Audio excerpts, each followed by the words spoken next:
Welcome to 99th Monkey Liberty News for Tuesday, June 24th, 2014.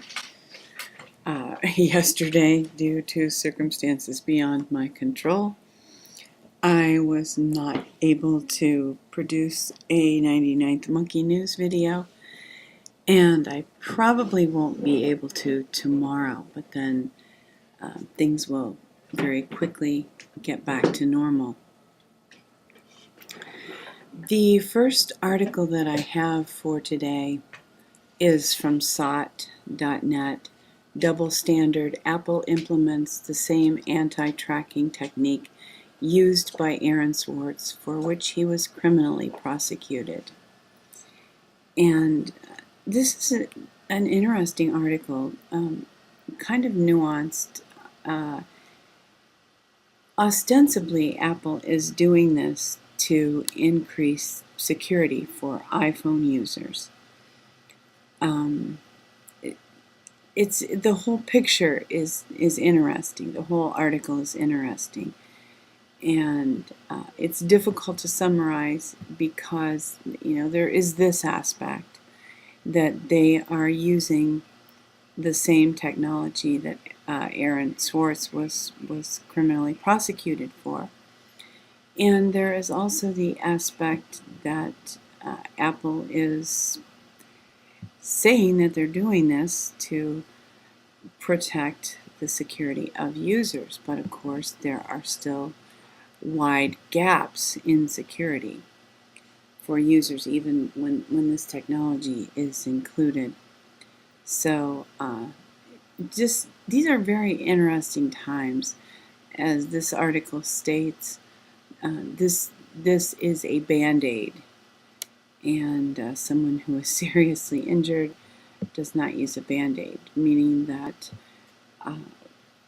our privacy is very challenged and bleeding in many places, and this is only a Band-Aid, but it is a Band-Aid, and perhaps effort is being made. People are reacting so strongly to being spied on that it'll be interesting to see whether corporations begin to protect our privacy, and whether our Fourth Amendment rights begin to be restored. From Sherry questioning all, Congressman Rangel made the oddest statement. Did anyone catch it? Very telling in what is happening to the country. And the statement is that the next 2 years are going to history. The next 2 years are for someone who has the experience to guide the ship into the dark. So what does this mean, going into the dark? It's very difficult to know what that means, and there's some speculation here, but whether this was a slip of the tongue or what, it's obvious that there is intention among some elected people to do something unusual. And as Sherry suggests, maybe this man can be voted out of office. I happened to be in a Target store yesterday, and that is not a place that I often go. When there, I saw the cover of People magazine. This is the Washington Post. Hillary Clinton lands her 16th People magazine cover. And, she's in her 70s. I'm not sure exactly how much Photoshop they had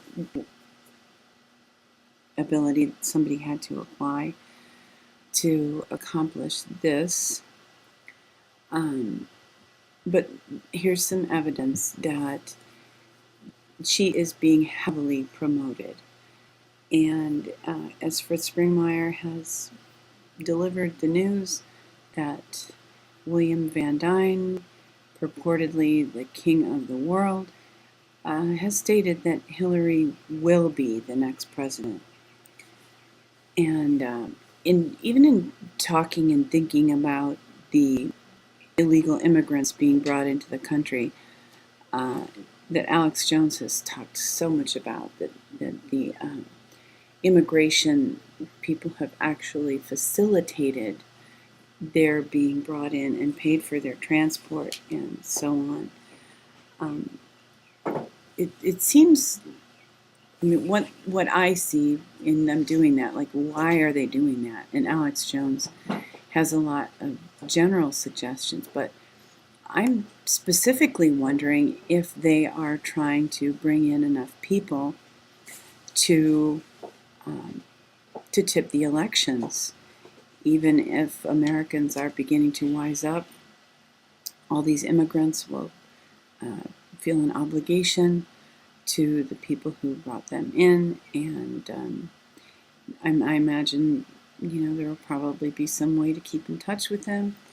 And they, sometimes an election, even a national election, hinges on only a few thousand votes in key states. So, if they put these people in the right states, this is just theory on my part. I'm just wondering if perhaps that is part of the reason for bringing these immigrants in. From whatreallyhappened.com, the Sonasoft saga, the IRS has a contract with a company that backs up all of their emails. And as negative as things seem in many respects, there is the reality that many, many people are becoming aware of what is going on and not pleased about it. And certainly this issue is a large part of that, and maybe the tipping point for Americans to just say, we've had enough.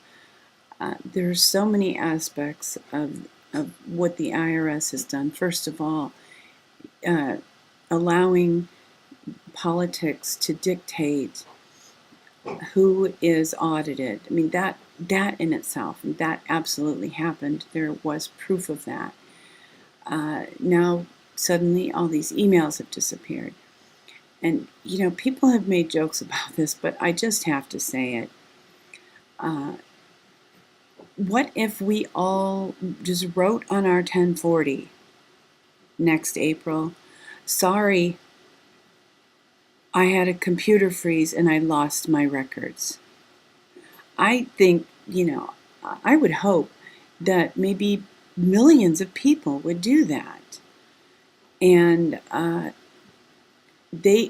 if they present this to us, right, as far as I'm concerned, even publicly, for this to be known, the federal government has lost all foundation for any kind of trust that anybody might place in it or might have ever placed in it. And I'm really hoping that, as I said, that this is some kind of a tipping point. This is a point where people say, enough is enough. We're mad as hell. We're not going to take it anymore. And I don't typically read from the bottom of Benjamin Fulford's weekly blog, because I do think it's worth subscribing. If you can't subscribe, and as I've mentioned before, his blog usually appears on YouTube as an audio recording a few days after the blog comes out. But in this case, I really want to highlight this. A lot of Americans are angry and want revolution. Last week alone, the governor of Louisiana said rebellion was brewing against Washington, while the South Dakota Republican Party called for the impeachment of President Obama. And I don't know where this is going to go. As most of us are aware, most people listening to this blog are aware, revolution could actually be, rebellion and revolution could be something that the evil social engineers are trying to provoke, and perhaps that is the, leading the country into the dark for 2 years. Who knows? So open revolution, where people are actually fighting with each other, shooting, killing, that is not something I think that any of us want to see. But I will say that in our travels, we have encountered some good friends who are, not even really, they're not alternative news readers, they're just Americans. And they are angry, and they very much, very passionately want to see change. And how can we be effective? How can we effectively bring about change? Alex Jones had David Icke on as a guest yesterday, and if you have the time, the whole hour is well worth listening to, in my opinion. But this is 6 minutes of resistance is victory. And Alex Jones asked David Icke why men like them have been successful in getting the message out, and David Icke very simply stated persistence, that we all need to persist. So I think we're all aware of that, but as I said, the friend that we encountered, we had shared little bits and pieces of alternative news, the kinds of things that go on behind the scenes that aren't reported by the mainstream media. And they were somewhat open to it, but now in talking to them, they really get it. And we have encountered a few people on our travels that used to kind of think we were crazy, not really want to talk to us about what's going on, and now they are bringing these subjects up to us. So there is a shift. There is a real shift. It has to do with, I really believe it has to do with consciousness, the 99th monkey principle, where after, a certain number of people are aware of something, it just suddenly goes into the consciousness of the humans around them. And I believe that's what's happening in a positive way. And I think a lot of the negative things that we're seeing are intended to prevent the effectiveness of that. But I don't think it can be prevented. I think it's a force of nature. And I believe God is involved as well. This is the good news with which I am ending. It's not good news strictly speaking. It's philosophy that can encourage, I believe, from John Rappaport's blog, Beyond All Structures. And he got into writing about Hermes, one of the Greek gods, which is kind of interesting. But what I really want to focus on here, and all that is interesting and good, he's really just emphasizing the way that we're wired, that we want to have new things happening. We want to, we're wired for the now. We're wired to live in the now. And this blog is pointing out how structure prevents us from living in the now. And just one brief portion of it that I want to share. He was teaching math in a private school at an early point in his career, and his students were just completely resisting him. So he took them to an art museum, and although he was a math teacher, he took them to an art museum, brought them back, and had them paint. And he wrote here, there was no way to measure or quantify or systematize what the kids were doing that day, but they were coming alive out of their sloth and resentment. Then we got back to math, and it was as if they'd all experienced an upward shift in IQ. That night, back in my studio, I made a note in my notebook. It went something like this: give them a non-structure and then follow that with logic. It works. So that was that. And that's what people need. Much as people resist having their paradigms broken, they need their paradigms broken, and then they need to hear logic. And the beauty of the trivium is that the progression of learning is grammar, logic, rhetoric. First, you learn how to communicate, how to receive communication. Then you learn how to process what you've heard and what you've absorbed through grammar.